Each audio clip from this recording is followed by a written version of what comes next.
General formula क्या है, और ये हेलो एल्केन्स होते क्या हैं, एल्केन के हेलोजन व्युत्पन्न जो होते हैं उन्हीं को हेलो एल्केन्स या एल्किल हैलाइड कहते हैं। इनका जनरल फॉर्मूला मैंने बताया था CnH2n+1 × X। Alkyl halide R या X, R सिंगल बॉन्ड से शो कर दीजिए। तो देखो हेलो एल्केन्स के फिर पार्ट्स बन गए थे हेलोजन परमाणु संख्या के आधार पर।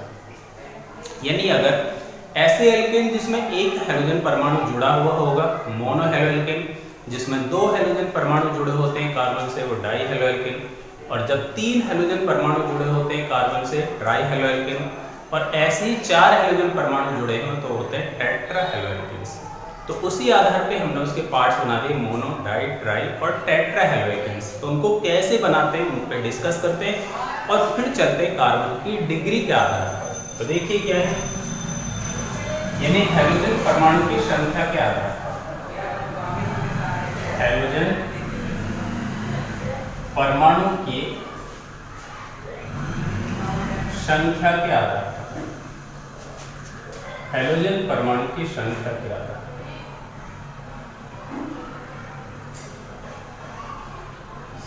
के आधार पर वर्गीकरण, हेलोजन परमाणु संख्या के आधार पर हेलो एल्केन का वर्गीकरण, हेलो एल्केन का वर्गीकरण।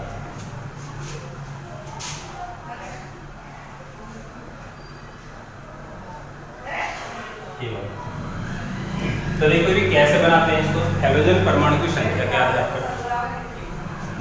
कैसे देखो, जैसे ये कार्बन है, मान लो ये CH3, ये हाइड्रोजन और यहाँ जोड़ दो एक हेलोजन।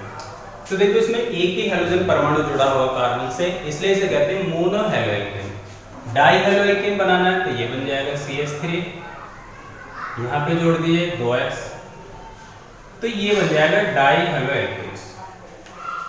ट्राई हेलो एल्केन में 3 हेलोजन परमाणु आ जाएंगे, जैसे ये X और ये X। ये क्या है, ट्राई हेलो एल्केन। फिर चौथे में क्या आ जाएगा, टेट्रा हेलो एल्केन। इसमें क्या आ जाएंगे, 4 हेलोजन परमाणु आ जाएंगे, इसे कहते हैं, देखो ये तो है mono halo alkene, mono halo alkene. इसमें एक हेलोजन परमाणु जुड़ा हुआ, इसमें कितने हेलोजन परमाणु जुड़े हुए हैं, 2, तो इसलिए इसे कहते हैं die halo alkane, di halo alkene. इसमें कितने हेलोजन परमाणु जुड़े हुए हैं, 3 हेलोजन परमाणु जुड़े हुए हैं, इसलिए इसे कहते हैं try halo alkane, try halo alkane. और इसे क्या कहते हैं, टेट्रा हेलो एल्केन। 4 हेलोजन परमाणु, चारों पेज पे ये, तो इसे कहेंगे tetra halo alkane, tetra halo alkane. ये तो हेलोजन परमाणु की संख्या का दर्पण को अलग अलग पार्ट्स में डिवाइड कर दिया। ये कैसे है, इन प्रिपरेशन पे डिस्कस करेंगे। अब चलते हैं हम इसके दूसरे पार्ट्स पर, जो कार्बन की डिग्री के आधार पर इसको 3 पार्ट्स में डिवाइड कर दिया, 1 degree alkyl halide, 2 degree alkyl halide और 3 डिग्री एल्किल हैलाइड। तो कौन कौन से होते हैं देखिए, उस पर भी डिस्कस करते हैं। तो इसको तो 4 टाइप्स में बांट दिया। कितने पार्ट्स में बांट दिया इसको, 4 पार्ट्स में। 4 पार्ट्स में इसको डिवाइड कर दिया गया। वही mono halo alkene, mono halo alkene. ये क्या है, डाई हेलो एल्केन,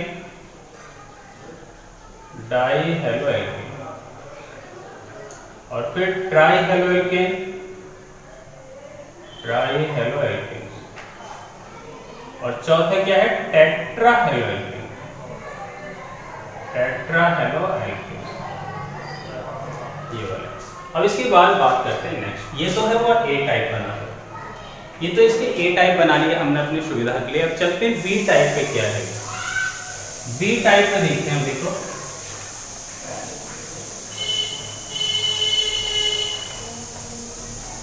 यानी हम इसको देखिए बनाते कैसे वो भी देख लें इसको। पहले इसके A टाइप में ही जैसे CH4 है, CH4 इसका अगर सनलाइट की प्रेजेंस में क्या करते हैं, क्लोरीनेशन करते हैं तो ये क्या है, क्लोरीन फ्री रेडिकल बनेगा और फ्री रेडिकल द्वारा हाइड्रोजन का क्या हो जाएगा, प्रतिस्थापन।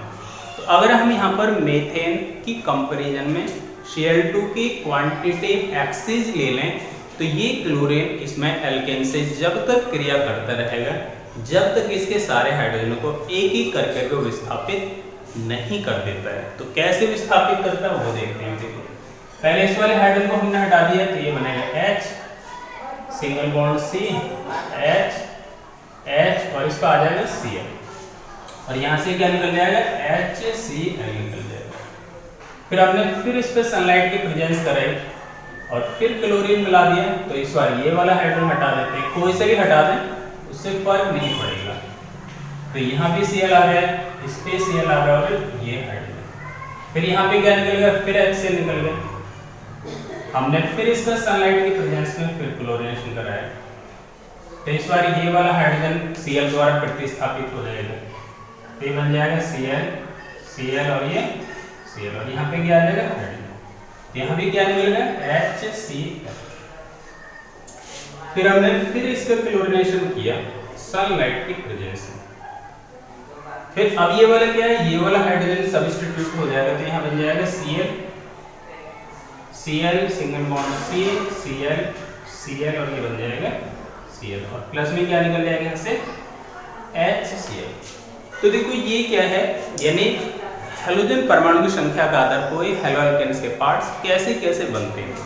तो देखो यहाँ पर क्या है, एक हैलोजन और एक हाइड्रोजन हटा तो मोनो हैलो एल्केन, यहाँ दो हाइड्रोजन हटे और दो हैलोजन आ गए उनके जगह पर डाई हैलो एल्केन। यहाँ तीन हैलोजन परमाणु तीन हाइड्रोजन के स्थान पे आ गए ट्राई हैलो एल्केन। यहाँ पे चारों हाइड्रोजन के स्थान पे चारों क्या आ गए, हैलोजन आ गए, जिसे कहते हैं टेट्रा हैलो एल्केन्स। और वैसे कॉमन नाम देखें तो इसका नाम है मिथाइल क्लोराइड, इसका नाम है डाइक्लोरोमेथेन, इसका नाम है ट्राइक्लोरोमेथेन या क्लोरोफॉर्म और इसका नाम है कार्बन टेट्राक्लोराइड या टेट्राक्लोरोमेथेन। तो ये तो ही इसके मोनो या डाई या ट्राई हैलो एल्केन्स कैसे कैसे बनते हैं, इसके बाद बात करते हैं कार्बन की डिग्री के आधार पर इसके पार्ट्स। तो देखिए डी पार्ट्स है इसके, कार्बन की डिग्री के आधार पर इसके पार्ट्स। तो बी पार्ट्स में चलते हैं। बी पार्ट्स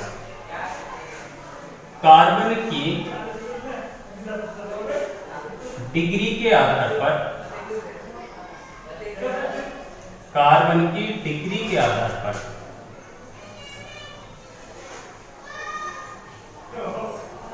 डिग्री के आधार पर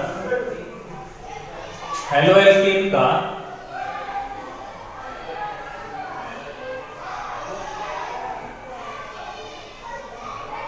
हैलो एल्केन का वर्गीकरण।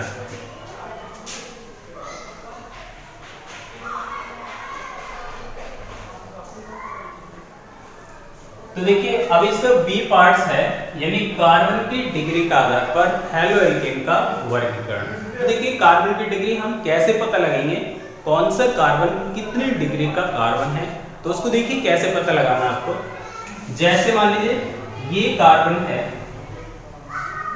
और फिर ये कार्बन है, पहले इसको लिख दें कौन कौन से इसके पार्ट्स हैं। तो इसके आधार पर इसको 4 टाइप्स में डिवाइड कर दिए।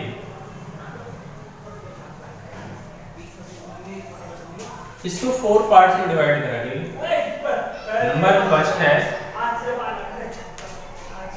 फर्स्ट पार्ट है primary halo alkane, primary halo alkane. दूसरा है secondary halo alkane, secondary halo alkane. और तीसरा है tertiary halo alkane, tertiary halo alkane. तो 3 पार्ट्स बन गए इसके, या इसको कह सकते हैं या 1 degree halo alkane, 1 degree halo alkanes. इसको कह सकते हैं हम 2 degree halo alkanes, 2 degree halo alkanes. इसको कहेंगे 3 डिग्री हेलोएल्केन्स, 3 डिग्री हेलोएल्केन्स।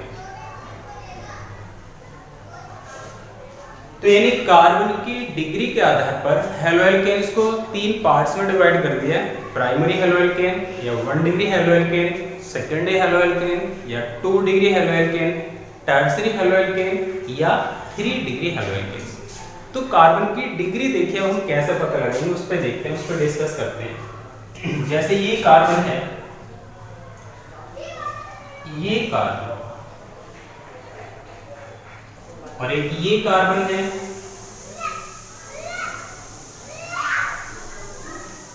ये कार्बन, और फिर ये कार्बन हमने जोड़ दिया यहाँ पर 3 कार्बन से, ये भी जोड़ दिया 3 कार्बन, और इन पर सब पर जुड़े हुए हैं हाइड्रोजन।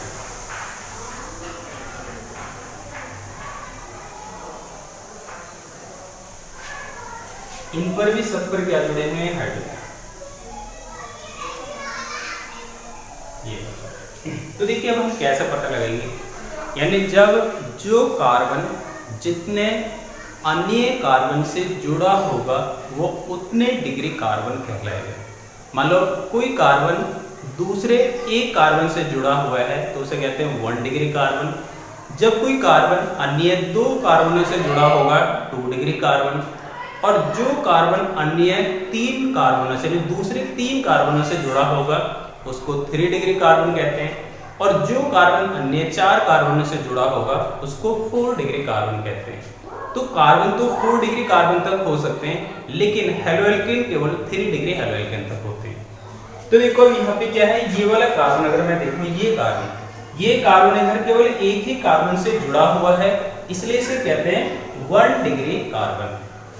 अगर मैं इस कार्बन को देखूं तो ये भी इधर एक कार्बन से जुड़ा हुआ है, तो ये भी क्या होगा 1 डिग्री कार्बन।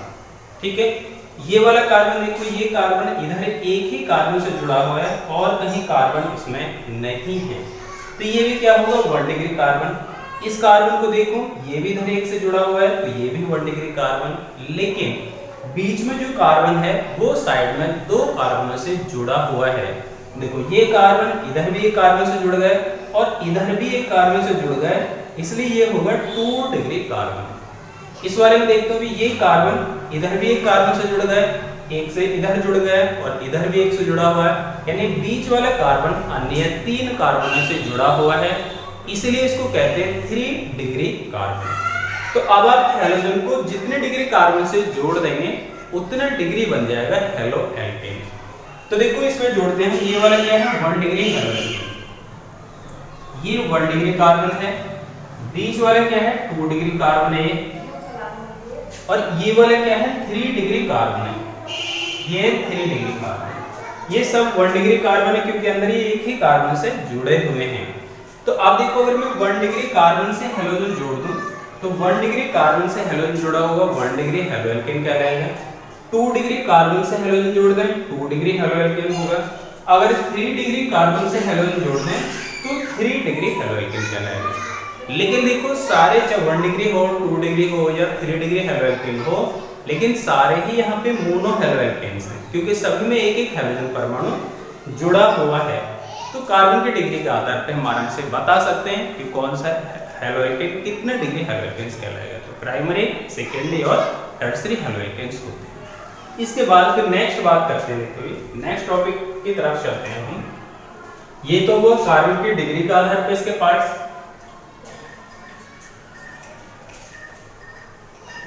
फिर इसके बाद बात करते हैं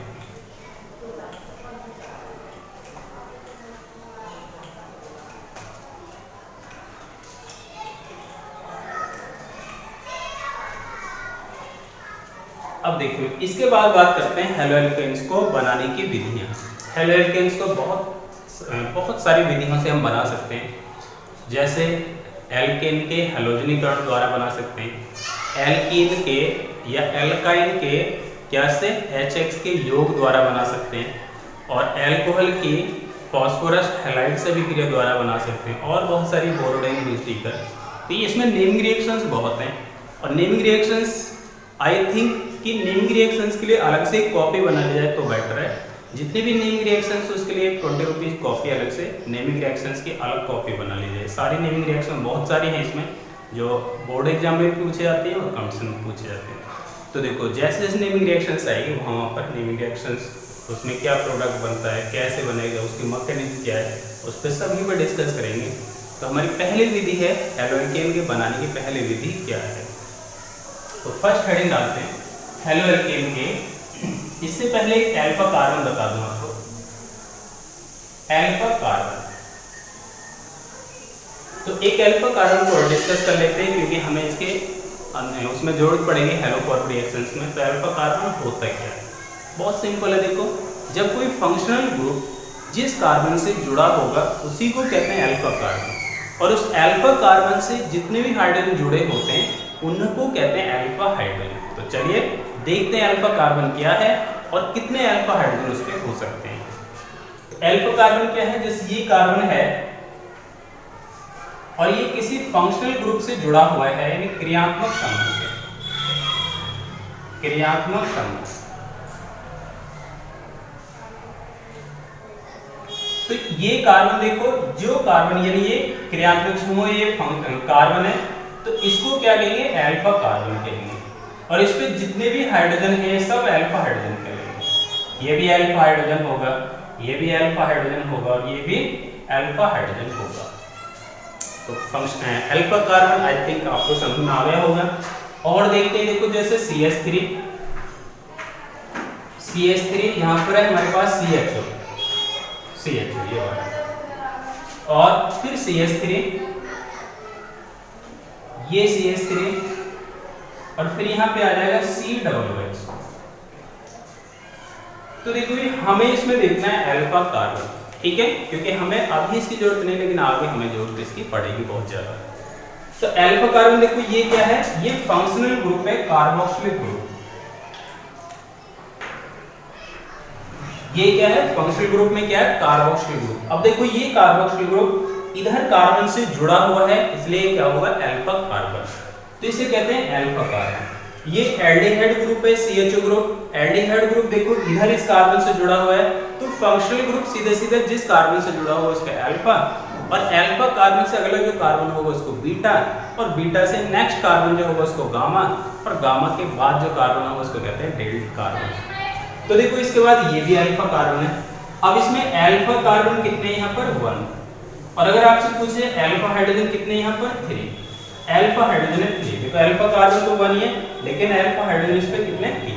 तो अल्फा कार्बन से जुड़े hydrogen alpha hydrogen, beta carbon से जुड़े हाइड्रोजन बीटा हाइड्रोजन, और गामा कार्बन से जुड़े हाइड्रोजन क्या होते हैं, गामा हाइड्रोजन होते हैं।